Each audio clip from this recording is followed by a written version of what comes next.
I used to think people exaggerated the idea of gut feelings. But after what happened during my second year of college, I trust mine more than anything else. It started on a Tuesday. I lived alone in a studio apartment just off campus, a little shoebox of a place, with one large window overlooking the alley behind the building. It wasn't glamorous, but it was mine, quiet, tucked away, and perfect for someone who liked solitude. I was pulling an all-nighter for midterms, and at around 3:20 a.m., I got up to make coffee. When I walked past the window, I noticed the faint orange glow of a cigarette in the alley. Just a brief flicker, like someone took a drag and then let it fall. I paused. Looked again. Nothing. Maybe it was one of the neighbors.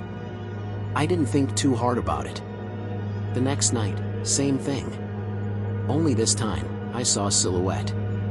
Not close enough to see a face, just the vague shape of a man. I stared for maybe 20 seconds before he slowly stepped backward into the shadows. That time, I locked the window. And I closed the blinds. By the fifth night, I knew I was being watched. I started to feel it, this subtle, unrelenting pressure, like being submerged underwater while someone stared down at you from the surface. My window had this thin strip of glass at the top that the blinds didn't quite cover, and I kept catching these faint glimpses of movement, of light shifting in unnatural ways. I'd wake up in the middle of the night, heart hammering, knowing in my bones that someone was out there. I called campus security. They sent a guy to drive past, but nothing came of it. I talked to the landlord. He told me to get a curtain. I even reported it to the police, but without a name or a license plate or proof, there was nothing they could do. I felt stupid. Paranoid. But I wasn't. 2 weeks in, I stopped sleeping well. Every night became a game of chicken. I'd lie there, eyes shut tight, pretending not to hear the soft creaks from outside. Pretending not to notice the faint breathing under the hiss of the wind. One night, I decided to sleep with my phone recording. Just audio. I left it charging on the desk and hit record before going to bed. When I listened the next morning, I nearly threw up. At around 2:13 a.m., there's the faint sound of my bedroom window sliding. A low squeak, so soft you'd miss it if you weren't listening for it. Then, silence.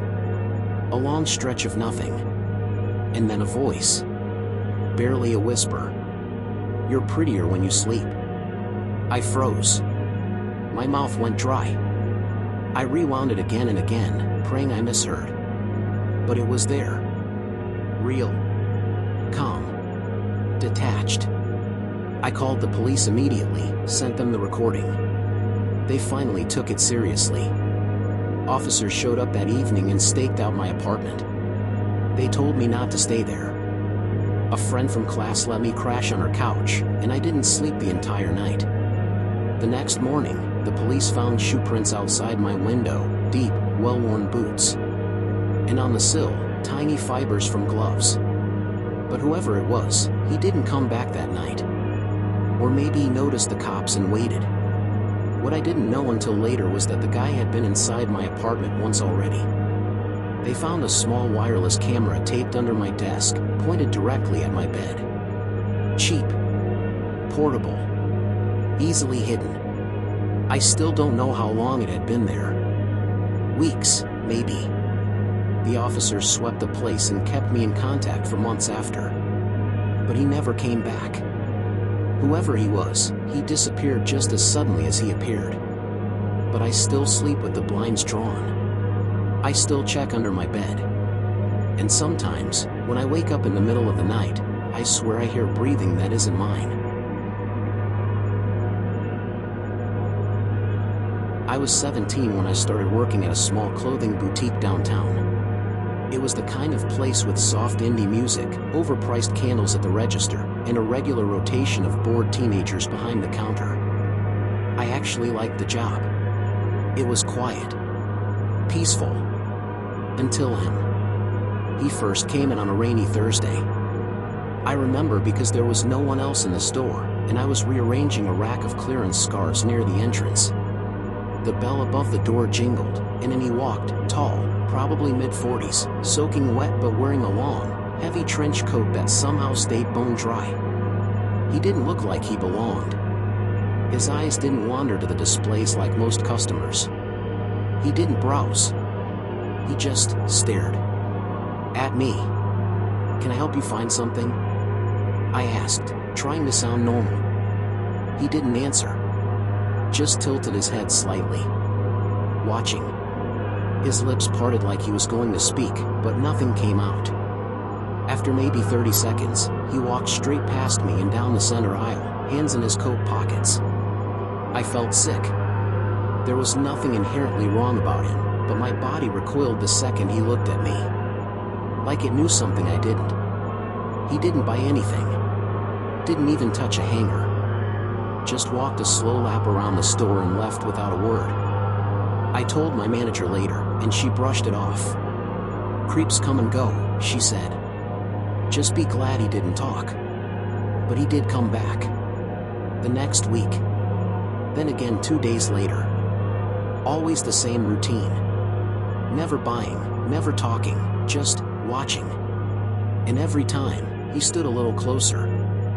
Lingered a little longer. The worst part was his eyes. They were pale, almost gray, and unfocused, like he wasn't looking at me, but through me. Like he was seeing something only he understood. One night, I was closing alone. The open sign was off, and I had just turned the lock on the front door when I saw movement outside, right up against the glass. It was him. Standing perfectly still, his face just inches from the door. No umbrella. No coat this time. Just standing there, staring in. His lips moved, forming silent words I couldn't hear. His eyes were wide. Unblinking. I backed away. Didn't take my eyes off him. I didn't have pepper spray, but I grabbed the longest metal hanger I could find and held it like a weapon. I called my manager. Then the police. By the time they arrived, he was gone. The next day, I found a piece of paper slipped under the door. Folded once. No envelope. No handwriting on the outside. Inside was a single sentence, typed in uneven font. "I think about you when I'm not watching." My stomach dropped. I couldn't stop shaking. I handed it to the police, but they said without a name or video proof, there wasn't much they could do. I asked to transfer locations. My manager said no. "He hasn't done anything illegal," she kept saying. 2 days later, I quit. But he wasn't done with me. I started seeing him around town. At the grocery store. At the bus stop. Once, at the movie theater, I caught him sitting alone in the back row while I was there with friends. He didn't even pretend to look at the screen. Just stared at the back of my head. I moved towns that fall to go to college, and for a while, he disappeared. Until I found another note. This time, it was under my dorm door. Distance doesn't change what I see. No return address. No fingerprints. No proof. Just those words, typed, precise, haunting. I changed my locks. My number. Started carrying a knife in my purse. I didn't feel safe walking across campus after dark. I stopped going out altogether. Eventually, the notes stopped. I don't know if he died, got arrested, or just got bored. But the damage was already done. Even now, years later, every time I walk alone, I feel him behind me. Every strange man in a coat makes my blood run cold. Every letter without a name, every knock at the door when I'm not expecting anyone. I think of him. And I wonder if he's still watching. When my grandmother passed, she left me her house, a modest 2-bedroom just outside of Boulder, tucked into a sleepy cul-de-sac. I was 24, fresh out of a bad breakup, and desperate for a fresh start. The house felt like sanctuary. At first. The place was old, creaky, but charming in its own way. The kind of house that always smelled faintly of cinnamon and dust. I moved in on a Friday. Spent most of that weekend unpacking, rearranging, and cleaning out forgotten corners. It wasn't until Sunday night that I noticed the key. It was sitting on the kitchen counter. A small brass key I didn't recognize. It wasn't there when I moved in, I was sure of it. I'd cleaned every inch of that counter. But now, it lay there like it had always belonged. No tag. No note. Just a single key. I tried it on every door in the house. Nothing fit. Not the front door, not the basement, not the attic hatch. I figured it might belong to an old storage unit or maybe a lost drawer. Still, I kept it. Put it in a mug on my nightstand and forgot about it. Until things started moving around. At first, it was subtle. A drawer left open when I swore I closed it. Lights left on. A spoon missing. I chalked it up to stress, to being alone in a new place. But then came the sounds. Soft thuds. Like footsteps above me, despite there being no second floor. Once, I heard what sounded like the front door clicking shut in the dead of night, though when I checked, it was still locked. One morning, I woke up to find the brass key sitting on my pillow. Right next to my face. My heart seized. I hadn't touched it in days. My bedroom door had been locked from the inside. I always double-checked it. I sat up, shaking, searching the room for any sign of forced entry. Nothing. That day, I installed a security camera in the hallway. Basic motion-triggered thing, just to calm my nerves. That night, I reviewed the footage. At 3:12 a.m., my bedroom door opened. Not violently.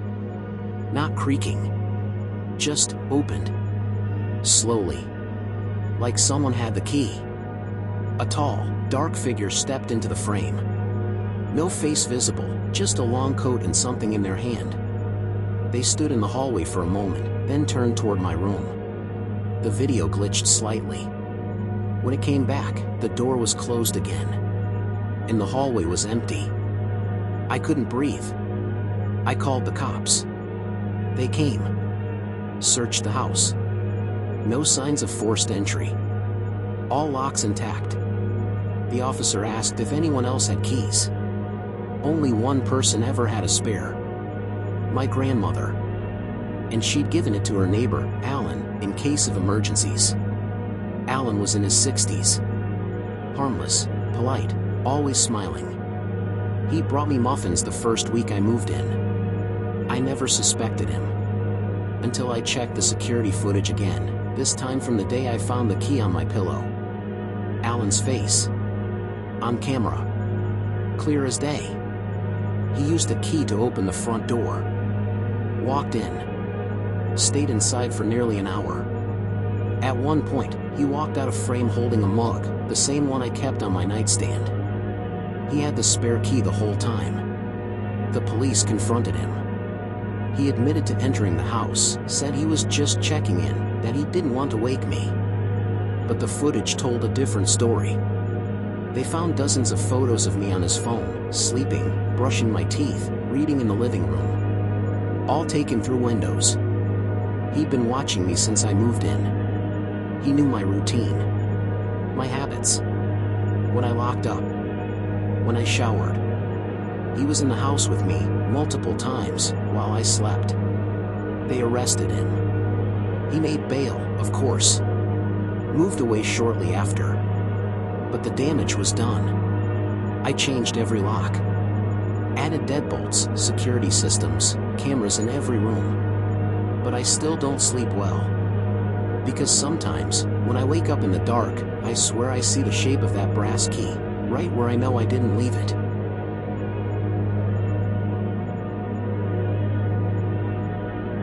I've always been a creature of habit. Same morning coffee shop. Same 7:45 a.m. bus. Same sidewalk route to the downtown office where I worked as a receptionist. I liked routine. It made me feel safe. Until he found me. It was late fall when I first noticed him. A man, maybe late 30s. Average height, average build. Too average, in a way that made him forgettable, which might be why I didn't notice sooner that he'd been following me. The first time I really saw him, I was waiting for the crosswalk near 9th and Ash. He was across the street. I looked up and caught him staring.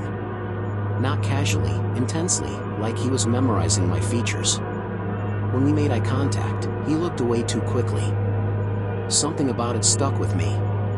Over the next few days, I kept seeing him. Outside the coffee shop. On the same bus. Across the street from my building. Always pretending to be doing something else, tying his shoe, checking his phone, flipping through a book. But I could feel his eyes. One day, I decided to test it. I skipped my normal bus. Walked an extra 6 blocks and took a different route altogether. When I turned down a side street near an old bakery, I stopped in front of the window. Pretended to tie my boot. There he was. Reflected in the glass. Following. Watching. That night, I filed a report with the police. The officer was kind, but there wasn't much they could do. Could just be coincidence, he said. Keep an eye out. Change up your route. So I did. Every day, I took a different path. Different stops. Different times. I even bought a hat and oversized coat to change my look. It didn't matter. No matter what I did, he was there. Always at a distance. Never approaching. Just watching. Then it escalated. I started receiving emails from an anonymous account. Nothing threatening, just one sentence every few days. I liked your blue scarf today. You walk slower when you're tired. You smiled at a dog this morning. That was nice. I changed my email. It kept happening. Different accounts, but same tone. Detached. Observational. Obsessive. I stopped sleeping. Kept the lights on. I lived in a high-rise with a secure entry, but I still shoved a chair under the door at night. I felt like an animal, hunted, cornered. One night, around 2 a.m., I got a knock at my door. Not loud. Just soft. Repetitive. Rhythmic. I froze. Didn't move. My phone was already in my hand. I called the front desk. The security guard checked the hallway cameras. No one was there.